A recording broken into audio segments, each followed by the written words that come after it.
تعريف شخصية مصرية مؤثرة، وهو الدكتور فاروق الباز.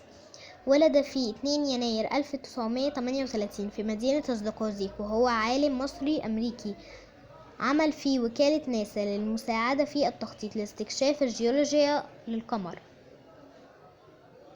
ولد فاروق الباز في أسرة بسيطة.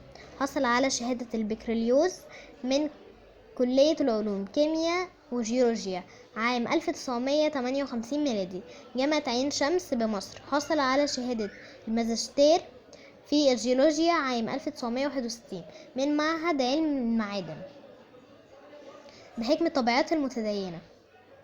شارك الباز في برنامج أبلو من عام 1967 وحتى عام 1972 كمشرف على تخطيط العلوم القمري. عمل على جميع بيانات حقلية أثناء زيارته البحثية للكثير من الصحاري حول العالم، مما ساعد في فهم منشآتها وتطويرها.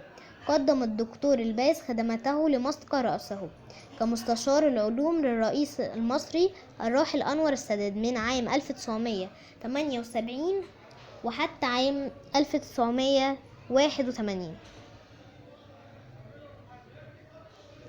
الجيولوجي الشهير بفاروق الباز مات 23 يوليو 2001، وتمكن أخيرا من تحديد 16 موقع يمكن أن تهبط فيه المركبة القمرية وتجمع أكبر مجموعة متنوعة من الصخور. أصبح فاروق الباز خبير في جغرافيا القمر، ومجرد أن وقع الاختيار على موقع الهبوط تولى هو تدريب رواد الفضاء على تحديد المعالم الجيولوجية الرئيسية وتصويرها. عند انتهاء برنامج القمر واصل الدكتور الباز العمل في مجال علوم الفضاء، وأسس مركز دراسات الأرض والكواكب في معهد في العاصمة الأمريكية واشنطن في عام 1986.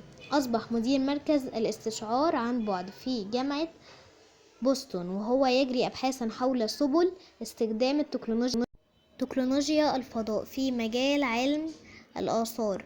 أن تقنية الاستشعار عن بعد تساعد علماء الآثار على الرؤية تحت سطح الأرض وتحديد موارد المياه التي كانت موجودة في السابق ومواقع المستوطنات البشرية المحتملة.